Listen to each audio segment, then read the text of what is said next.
የ21 ዓመቷ ጃኒ ወርዝ ወላጆች በእጅጉ የሚሳሱላት ልጃቸው አዲስ የያዘችው ፍቅረኛ ጉዳይ አንዳች ጥርጣሬ ውስጥ ከቷቸዋል። ለልጃቸው የሚያስረዱበት ይሄን የተባለ ተጨባጭ ማስረጃ ባያገኙበትም የእናትና አባት ቀልባቸው ግን ወጣቱን አልወደደውም ነበር። ጃኒ ግን ከሷ በተወሰነ ዓመት በለጥ የሚለውን ፍቅረኛዋ ፓውል በሙሉ ልቧ ትወደዋለች፣ ታዝንለታለች።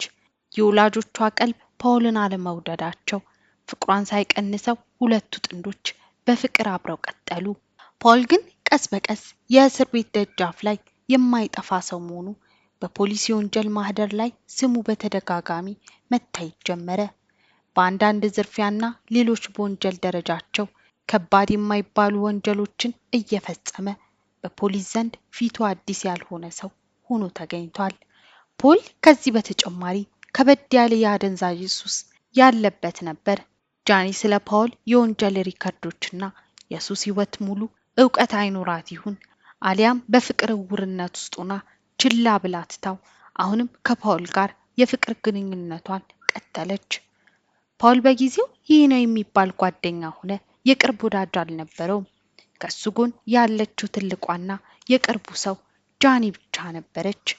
ከጃኒ ሁኔታ ሰዎች እንደሚረዱት የፓውል ባህሪ ይሻሻል፣ በጊዜ ሂደት ሌላ ሰው ይሆናል የሚል እምነት የነበራት ይመስላል።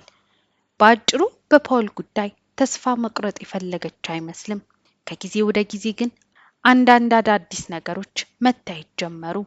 ፖል በሌሎች ዘንድ ሲያሳየው የነበረው መጥፎ ባህሪያት ቅርጻቸውን ቀይሮ ወደ ጃኒ መነጣጠር ጀመሩ። አጥብቆ ተቆጣጣሪ መሆን፣ ቅናት እንዲሁም የምታገኛቸውን ሰዎች እስከሚወስን የደረሰ አምባገነናዊና ኃይለኛ ባህሪያቶችን እያሳየ መምጣት ጀመረ። ጃኒ ፓውልን ከነጉድለቶቹ ወዳው የወላጆቿን ቅሬታ ወደ ጎን ትታ አብራው የኑሮ አንድ አካል አርጋው ቆየች። ነገር ግን ከጊዜ በኋላ እየተባባሰ የመጣው ባህሪ ግን በወጣትነት እድሜዋ ልትቋቋመው የቻለች አትመስልም። በመጨረሻም መለያየት እንደምትፈልግ ነግራው ጃኒ ቤተሰቦቿ የናፈቁትን ነገር ፈጸመችው። የጃኒ የቅርብ ጓደኞች ጃኒ የምትታወቅበትን በፈገግታ የተሞላ የፊት መልክ ከፓውል ጋር በነበረችበት የመጨረሻ ወቅቶች ላይ ሲደበዝዝ እየተመለከቱ ነበር እና በጃኒ በዚህ ውሳኔ ደጋፊዎቿ ነበሩ። ፓውል ከጃኒ ጋር መለያየቱን ማመን የቻለ አይመስልም። በተደጋጋሚ ጃኒን የሚያገኝበትን መንገድ እየፈለገ ዳግም አብረው እንዲሆኑ ሊያግባባት ይሞክራል። ምላሹ ግን ፍጹም አይሆንም ነበር። ጃኒ ከፓውል ጋር ከተለያየች በኋላ በአዲስ ህይወት ውስጥ የታደሰ ፈገግታዋን መልሳለች። አሁንም በከባድ የአደንዛዥ እጽ ውስጥ የሚኖረው ፓውል ጉዳይ ያለፈ ታሪክ አድርጋ ቀጥላለች።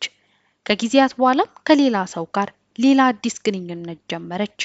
ለፓውል ይህ አጋጣሚ ሌላ የቅናት ዛር ውስጥ እየዘፈቀው መጣ። ማርች 27 1998 ዓ.ም ታዲያ በርካቶችን ያስደነገጠና ያሳዛኝ አጋጣሚ ተፈጠረ። በዛን ቀን ጠዋት ጃኒ ወደ ስራዋ የምትሄድበትን ባስ ትጠባበቃለች። ፓውል የቀድሞ ፍቅረኛዋን የዕለት ተዕለት ሁኔታ ጠንቅቆ የሚያውቅ በመሆኑ በዛው ሰዓት እሱም ቦታው ላይ ተገኘ። በዛ ቦታ ሁለቱም ተገናኙ። ፓውል ግን ቦታው ላይ የደረሰው አንዳች እቅድ ሰንቆ ነበርና ጊዜ ሳያጠፋ ያሰበውን ፈጸመ። 14 ጊዜ ያክል በያዘው ስለት የጃኒ ሰውነት ወጋው። ከዚህ ድንገተኛ ጥቃት በኋላ ጃኒ ብዙም ሳትቆይ ህይወቷ አለፈ። ፓውልም በኋላ በቁጥጥር ስር ዋለ። ፓውል በዚህ ምርመራ ወቅት ምንም አይነት ነገሩን የሚያራዝም ፍላጎት አላሳየም። የቀድሞ ፍቅረኛውን እንደገደለ ፍርድ ቤት ቆሞ ተናገረ። በዚህም ፍርድ ቤት የእድሜ ልክ እስራት ፈረደበት። ከዚህ አጋጣሚ በኋላ አመታቶች ተቆጠሩ። 14 አመታትን ከቆየ በኋላ አንድ ድንገተኛ ዜና ተሰማ። በዚህም 2012 ዓ.ም ፓውል በእስር ወቅት እያሳየ በነበረ ባህሪ በጎነት ከ14 አመት የእስር ቆይታ በኋላ በምህረት እንዲፈታ ተወሰነ። በዚህም ታዲያ ፓውል በድጋሚ ከማህበረሰቡ ጋር ከጥብቅ የህግ ቁጥጥር ጋር ተቀላቀለ። ፓውል ከእስር ተለቆ የተወሰኑ ጊዜያትን ካለፈ በኋላ አንዲት ሴትን ተዋወቀ። እችም ሴት ቼርሊ ሺናን የተባለች የ40 አመት ሴት ስትሆን ልጇን ለብቻዋ የምታሳድግ የአንድ ልጅ እናት ነበረች። በግንኙነቱ መጀመሪያ ነገሮች ሰላማዊ ይመስሉ ነበር። ፖል እና ቼርሊ በሚያግባባ የኑሮ መስመር ውስጥ ዘልቀው ኑሯቸውን ቀጠሉ። ቀስ በቀስ ግን ያልከሰመው የፖል ከ14 ዓመታት በፊት የነበረው ባህሪ እየተገለጠ መጣ። ያ ተቆጣጣሪ የሆነው ያ አምባገነናዊ ፖል በቼርሊ ላይም ባህሪውን ማሳየት ጀመረ። በጥብቅ ማስጠንቀቂያና የሕግ ገደቦች ከእስር የወጣው ፖል ለፍቅረኛውም ለሕግም ግድ አልነበረውም። በኋላም ፖል ቼርሊ ላይ አካላዊ ጥቃትን ፈጽሞ ነበር። በዚህም ምክንያት ለሕይወቷ የሰጋችው ቼርሊ ነገሩን ለቤተሰቦቿም ከዛም አልፎ ለፖሊስ ስጋቷን ገልጻ ነበር። ማርች 17 2014 ዓ.ም ፖሊስ አንድ ጥሪ ደርሰዋል። ቼርሊ የስልኩ ደዋይ ነበረች። የዚህን ስልክ ጥሪ ተከትሎ ፖሊስ በፍጥነት ወደ ቼርሊ መኖሪያ ቤት ይደርሳል። ቼርሊ በመኖሪያ ቤቷ ውስጥ ነበረች። ፖሊስም በቤቷ ተገኘ። ታዲያ ፖል ወደ መኖሪያ ቤቱ ሲገባ መዶሻ ይዞ ነበር። ጥቃቱንም ታዲያ በመኖሪያ ቤት ውስጥ በነበረው የፖሊስ አባል ጀመረ። በዚህ ሰዓት ቼርሊ ለሕይወቷ በመስጋት ከመኖሪያ ቤቷ አምልጣ ለመውጣት ሩጫዋን ጀመረች።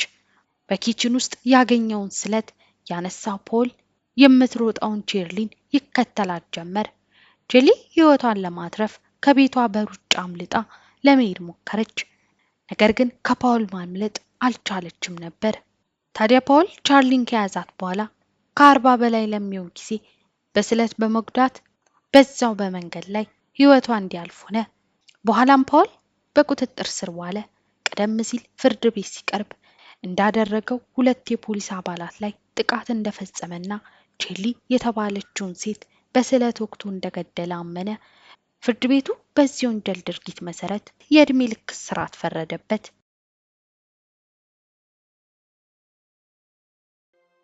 ውድ ቤተሰቦቼ ለዛሬ ያዘጋጀሁት ቪዲዮ ይህን ይመስል ነበር። እናንተስ በዚህ ታሪክ ላይ ምን ሐሳብ አላችሁ? ሐሳባችሁን ኮሜንት ላይ አሳውቁኝ። ለዚህ ቻናል አዲስ ይሆናችሁ ሰብስክራይብ እያደረጋችሁ ተቀላቀሉ። ቪዲዮ ከተመቻችሁ ላይክ በማድረግ እንዲሁም ሼር እያደረጋችሁ ለሌሎች እንዲደርስ አግዙኝ እያልኩኝ በሌላ አዲስ ታሪክ እስክንገናኝ ድረስ ቸር ቆዩልኝ።